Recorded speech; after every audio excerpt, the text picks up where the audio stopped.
ভাৰতৰ আকাশমাৰ্গত সম্পূৰ্ণ নিষিদ্ধ পাকিস্তানী বিমান আৰু পেহেলগাম আক্ৰমণৰ পিছত ভাৰতৰ এই সিদ্ধান্ত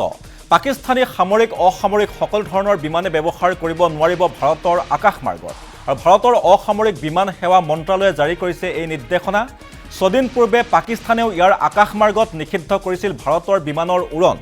অহা 23 মেলৈ দুয়োখন দেশৰ বিমানে ব্যৱহাৰ কৰিব নোৱাৰিব ইয়াৰ আকাশমাৰ্গ ইতিমধ্যে হস্তমকৈ ৰখা হৈছে ভাৰতৰ তিনিওটা সামৰিক বাহিনীক আৰু ভাৰতীয় নৌ সেনায়ো আৰম্ভ কৰিছে বিশাল কুচকাৱাজ